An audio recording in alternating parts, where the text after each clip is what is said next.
أعوذ بالله من الشيطان الرجيم بسم الله الرحمن الرحيم إن صلاتي ونسكي ومحياي ومماتي لله رب العالمين وقال الله تعالى أيضا فصل لربك وانحر صدق الله العظيم সম্মানিত হাজিরিন, আজকের পবিত্র ঈদ উল আজহার এই মহিমান্বিত দিনে গোধূলি মাখা সুন্দর এই মুহূর্তে আমরা সবাই একসাথে হতে পেরেছি। এই জন্য মহান আল্লাহ রাব্বুল আলামিনের দরবারে আমরা লাখো কোটি শুকরিয়া জ্ঞাপন করছি। মহান আল্লাহ রাব্বুল আলামিনকে আমাদের অন্তরের অন্তরস্থল থেকে ধন্যবাদ জানাচ্ছি। আমরা সবাই একসাথে সমস্বরে বলে উঠি আলহামদুলিল্লাহ। এরই সাথে সাথে আমরা দরুদ এবং সালাম পড়ছি মানবতার সেই মুক্তির দূত খাতামুন নবিয়্যিন সাইয়্যিদুল মুরসালিন, যে নবীর উম্মত আমরা হতে পেরে নিজেদেরকে ধন্য বলে মনে করি। এবং কাল কিয়ামতের ময়দানে যেই নবীর উম্মত হবে সবচাইতে বেশি এবং যার কারণে বিশ্বনবী সাল্লাল্লাহু আলাইহি ওয়াসাল্লাম নিজেকে গর্ববোধ করবেন, নিজেকে ধন্য মনে করবেন, সেই নবীর উম্মত আমরা হতে পেরেছি। এই জন্য আমরা বিশ্বনবী সাল্লাল্লাহু আলাইহি ওয়াসাল্লামের প্রতি একবার দরুদ এবং সালাম পড়ছি। সবাই একসাথে বলি সাল্লাল্লাহু আলাইহি ওয়াসাল্লাম। সম্মানিত হাজিরিন, আপনাদেরকে আলোচনার শুরুতেই আমি আমার অন্তরস্থল থেকে পবিত্র ঈদ উল আজহার শুভেচ্ছা জানাচ্ছি। সবাইকে ঈদ মুবারক। তাকাব্বালাল্লাহু মিন্না ওয়া মিনকুম সলিহুল আ'মাল। সম্মানিত সুধী, আজকে বেশি কথা বলার মতো স্কোপ সুযোগ নেই। জাস্ট কিছু পয়েন্ট আমাদেরকে ফাইন্ড আউট বা কিছু পয়েন্ট আমাদেরকে খেয়াল রাখা প্রয়োজন বলে আমি মনে করি। সেই পয়েন্টগুলো একটু বলার চেষ্টা করব। সর্বপ্রথম আমরা সবাই জানি যে আমরা ঈদ উল আজহা যেটা ত্যাগ কুরবানি করতে হয়, যেটাকে আমি যদি ইংরেজিতে স্যাক্রিফাইস, নিজেকে উৎসর্গ করেছিলেন ইসমাঈল আলাইহিস সালাতু ওয়াস সালাম, স্যাক্রিফাইস করেছিলেন, সেই নাম ধরে সেই সিলসিলা ধরে এই ট্র্যাডিশনকে বলা হয় কুরবানি বা স্যাক্রিফাইস। সম্মানিত সুধী, আজকের এই পবিত্র দিনে সবচাইতে ভালো, সবচাইতে পছন্দনীয় কাজ কোনটি জানেন? কুরবানি করা। এই দিনের প্রথম কাজটা হচ্ছে সালাত পড়া, ঈদের নামাজ পড়া, এবং সেকেন্ড কাজ হচ্ছে কুরবানি করা। এছাড়া আর কোনো কাজ নেই। এটাই হচ্ছে রাসূল সাল্লাল্লাহু আলাইহি ওয়াসাল্লামের হাদিস বলেছেন।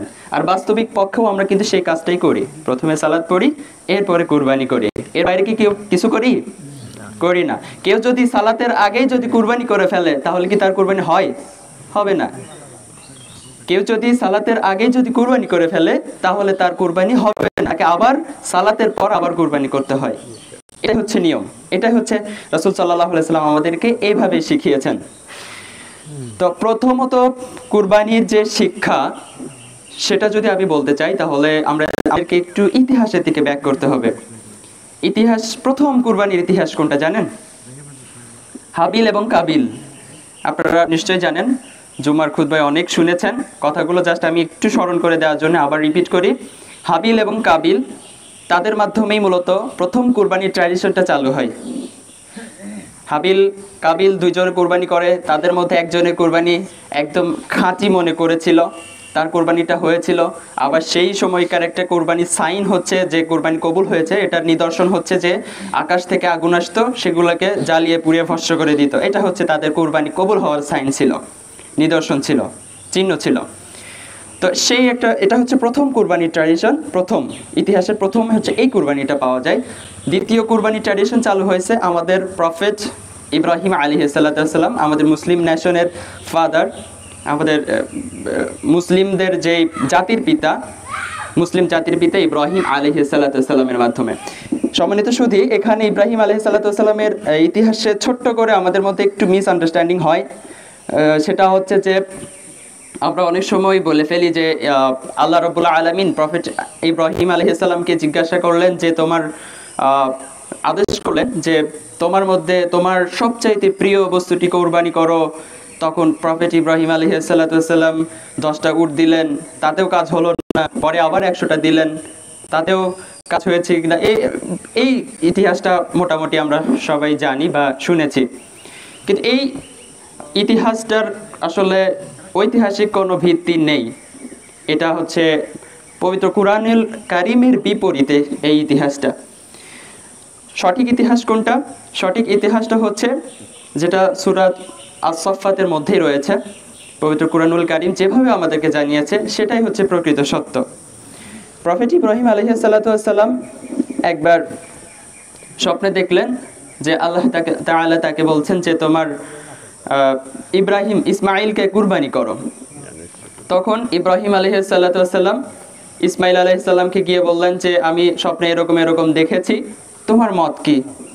তখন প্রফেট ইসমাঈল আলাইহিস সালাতু ওয়াস সালাম বললেন, আল্লাহ যেভাবে বলেছেন আপনি সেভাবে করেন, আমাকে ধৈর্যশীল পাবেন। এটা হচ্ছে প্রকৃত ইতিহাস।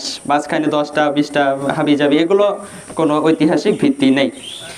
সম্মানিত শুধু এই ইতিহাসটা টানার একটা রিজন রয়েছে, একটা কারণ হচ্ছে যে আমরা যে কুরবানিটা করি, কুরবানি স্যাক্রিফাইসের কেন স্যাক্রিফাইস বা কুরবানি বলা হচ্ছে জানেন?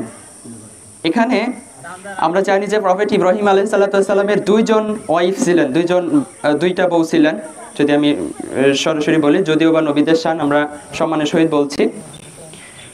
একজন হচ্ছেন সারা, আরেকজন হচ্ছে হাজেরা, তাই তো? সারা ছিলেন বন্ধা, সারার গর্ভ থেকে কোনো সন্তান হচ্ছিল না, যার কারণে পরবর্তীতে তারই দাসী হাজেরা ওনাকে প্রফেট ইব্রাহিম আলাইহিস সালাম বিয়ে করেন এবং ওই হাজেরা আলাইহিস সালামের গর্ভেই প্রফেট ইসমাঈল আলাইহিস সালাম আসেন। তাহলে ইব্রাহিম আলাইহিস সালামের বড় ছেলের নাম ইসমাঈল, তাও আবার সেটা কি আগের ওয়াইফের মানে বন্ধ্যতার কারণে পরবর্তী সেকেন্ড বিয়েতে এই সন্তানটা আসে। সম্মানিত সুধী, যাদের সন্তান হয় না তারাই বুঝে সন্তান না হওয়ার কত কষ্ট। এখন প্রফেট ইব্রাহিম আলাইহিস সালাম দ্বিতীয় বিয়ের পরে সন্তান হয়েছে, সেই সন্তানকে আবার আল্লাহর আদেশে সেই হাজেরা আলাইহিস সালামকে বনবাসে দিলেন, মরুভূমির মধ্যে পাঠিয়ে দিলেন। এটা অনেক বড় কষ্টের না? সন্তান হয়েছে, সেই সন্তানটা মানে হাঁটা চলা করতে পারে, ভালো মন্দ বুঝতে পারে, এই বয়স পর্যন্ত পৌঁছাইছে। এই বয়সে আল্লাহর আদেশে তাকে মরুভূমির মধ্যে পাঠিয়ে দিলেন। আবার সেই সন্তানকেই কুরবানি করার জন্য আল্লাহ রাব্বুল আলামিন কিন্তু আদেশ দিয়েছেন। সম্মানিত শুধু এটাই হচ্ছে আমার আলোচনার মেইন পয়েন্ট, যে এত কষ্টের পর, এত পরীক্ষা নিয়ে প্রফেট ইব্রাহিম আলাইহিস সালামকে আল্লাহ পাক নির্দেশ করলেন যে তোমার সন্তানকে কুরবানি করো। তাহলে চিন্তা করেন আমরা হলে কি করতাম? এটা আমাদের উপরই ছেড়ে দিলাম। তো প্রফেট ইব্রাহিম আলাইহিস সালামকে আল্লাহ পাক এত কঠিনভাবে, এত শক্তিশালীভাবে পরীক্ষা করেছেন। সম্মানিত শুধু আর আল্লাহ রাব্বুল আলামিন যাকে যত বেশি কঠিন পরীক্ষা দেন, মনে করতে হবে আল্লাহ তত বেশি ভালোবাসেন। যত বেশি বিপদ আপদ আসছে মনে করবেন আল্লাহ পাক আপনাকে তত বেশি ভালোবাসেন। এটা হচ্ছে উসুল, এটা হচ্ছে মূলনীতি। মানে আমাদের বান্দাদেরকে আমরা অনেক সময় আমরা নিজেদেরকে কোশ্চেন করি না যে আমরা ইবাদত পালন করছি, নামাজ পড়ছি, রোজা করছি, আল্লাহ আমাদেরকে কতটুকু ভালোবাসেন? এটাই হচ্ছে মিজান, এটাই হচ্ছে পাল্লা যে আল্লাহ আপনাকে কতটুকু ভালোবাসেন। সম্মানিত সুধী,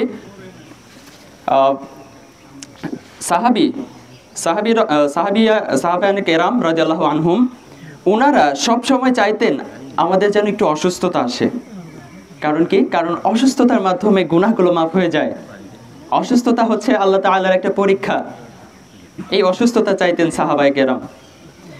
সম্মানিত শুধু আমার আলোচনার পয়েন্টটা হচ্ছে যে প্রফেট ইব্রাহিম আলাইহিস সালাম তার প্রথম স্ত্রীর গর্ভে না, দ্বিতীয় স্ত্রীর গর্ভে ইসমাঈল আলাইহিস সালাম জন্মগ্রহণ করেন। সেই সন্তানকে আল্লাহ রাব্বুল আলামিন কুরবানি করার জন্য নির্দেশ দিয়েছিলেন। সম্মানিত শুধু এখানে মেইন পয়েন্টটা হচ্ছে ডেডিকেশন। আল্লাহ রাব্বুল আলামিন আমরা কি কুরবানি করছি? গরু, ছাগল, ভেড়া, মহিষ, নাথিং, কিচ্ছু দেখবেন না। আল্লাহ দেখবেন কোন জিনিসটা জানেন? আপনার ডেডিকেশনটা কেমন ছিল। আপনার ডেডিকেশনটা হচ্ছে আল্লাহ দেখবেন। আল্লাহর কাছে রক্তও পৌঁছায় না, মাংসও পৌঁছায় না, চামড়াও পৌঁছায় না, পশমও পৌঁছায় না, কিচ্ছু পৌঁছায় না। আল্লাহর কাছে পৌঁছায় আপনার তাকওয়া। আমাদের মধ্যে তাকওয়ার মিস কনসেপ্ট থাকতে পারে। আমাদের কাছে এখনো তাকওয়ার, আমি জানি তাকওয়ার কনসেপ্টটা এখনো ক্লিয়ার না। মনে রাখবেন তাকওয়াটা হচ্ছে আপনার ডেডিকেশন। আপনি আল্লাহর জন্য কি করছেন, এটাই তাকওয়া এক কথায়। তো মহান আল্লাহ রাব্বুল আলামিন মূলত এই কুরবানির মাধ্যমে তাকওয়াটাই দেখতে চান। সম্মানিত সুধী, এই তাকওয়াটা আমাদের ডেডিকেশনটা সঠিক হবে তখনই যখন আমাদের নিয়তটা পরিশুদ্ধ হবে। তো আমরা আমাদের নিয়তগুলো পরিশুদ্ধ করব এবং আমাদের যাদের উপর কুরবানিটা ফরজ হয়েছে আমরা অবশ্যই কিন্তু কুরবানি করব। আজকে হচ্ছে জিলহজ মাসের 10 তারিখ, আজকে কুরবানি করা যায়, আগামীকালকেও কুরবানি করা যায়, তারপরের দিনও কুরবানি করা যায়। কুরবানির মোট 3 দিন। কেউ যদি আজকে 10 তারিখে না পারে কালকে করতে পারে, কালকে করতে না পারলে তার পরের দিনও করতে পারে। এখানে স্কোপ রয়েছে 3 দিন। তো এই 3 দিনের মধ্যে যারা নিসাব পরিমাণ, আপনারা সবাই জানেন নিসাব হচ্ছে 7.5 তোলা সোনা অথবা 52 ভরি 52 তোলা রূপা বা সম পরিমাণ মূল্য যদি কারো কাছে এই 3 দিনের মধ্যে থাকে, যে কোনো একদিন যদি থাকে প্রয়োজনের অতিরিক্ত কোনো সম্পদ, তাহলে তার উপর কোরবানিটা ওয়াজিব হয়ে যায়। তাহলে আজকে যদি কারো এই পরিমাণ নিসাব না থাকে, আগামীকালকে হলো, আগামীকালকে ফরজ হয়ে যাবে, তারপরের দিন হলো, তারপরের দিন ফরজ হয়ে যাবে, এরকম। তো সম্মানিত সুধী, এটা হচ্ছে মেইন বিষয় যে আমাদের কোরবানিটা কতটুকু ত্যাগের সাথে হচ্ছে, এটাই হচ্ছে আমাদের বিবেচনা বিষয়।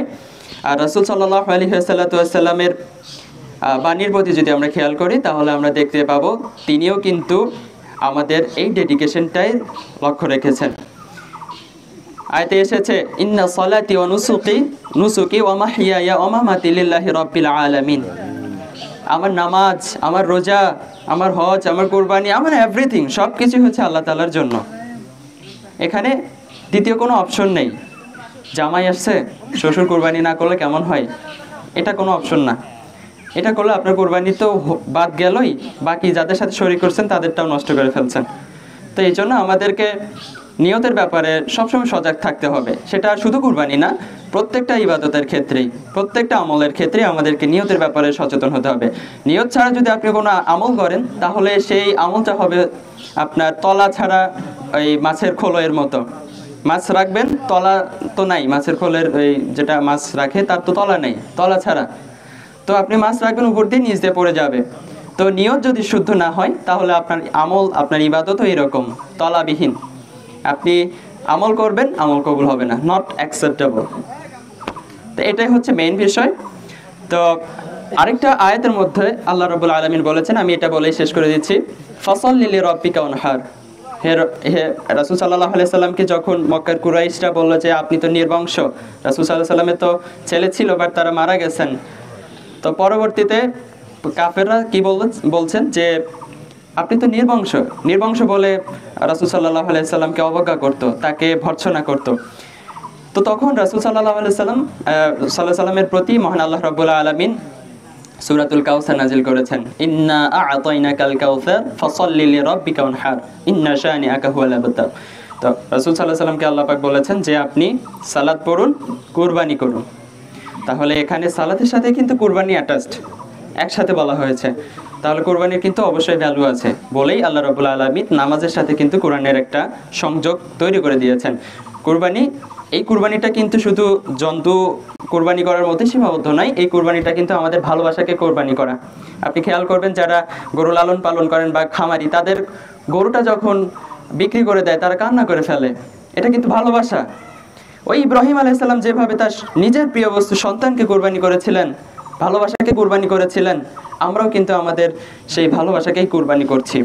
সুতরাং আমরা আমাদের নিয়তগুলোকে খালিস করে আমাদের ফিলিংস সহকারে, কুরবানি যে একটা ফিলিংস রয়েছে প্রত্যেকটা কাজে, শুধু কুরবানি না, প্রত্যেকটা কাজে আমাদের ফিলিংস সহকারে করা উচিত, তবেই হচ্ছে আমরা প্রকৃত স্বাদ পাবো। আপনার রোজা রাখলে পরে যদি ফিলিংস সহকারে রাখি তাহলে রোজার একটা মর্মার্থ খুঁজে পাবো। কুরবানিরা যদি আমরা ফিলিংস সহকারে করি তাহলে পরে আমরা কুরবানির প্রকৃত যে ত্যাগের শিক্ষাটা আমরা পাবো। সম্মানিত সুধী, আল্লাহ রাব্বুল আলামিন আমাদেরকে সেই তৌফিক দান করুন। মহান আল্লাহ রাব্বুল আলামিনের কাছে আমরা সেই তৌফিক কামনা করছি। সবাই একটু জোরে বলি আমিন। আল্লাহ রাব্বুল আলামিন আমাদের নিয়তকে পরিশুদ্ধ করার তৌফিক দান করুন, আমিন। মহান আল্লাহ রাব্বুল আলামিন আমাদের কুরবানিগুলোকে কবুল করুন, আমিন। মহান আল্লাহ রাব্বুল আলামিন আমাদের জান মাল সবকিছু তার জন্য ডেডিকেটেড করার জন্য তৌফিক দান করুন, আমিন আমিন। ওয়া আখিরু দাওয়ানা আনিল হামদুলিল্লাহি রাব্বিল আলামিন। পরিশেষে আমি সম্মানিত ইমাম সাহেবকে আমি আমার অন্তঃস্থল থেকে ধন্যবাদ জানাচ্ছি আমাকে দুটা কথা বলার সুযোগ দান করার জন্য। আসসালামু আলাইকুম ওয়া রাহমাতুল্লাহ।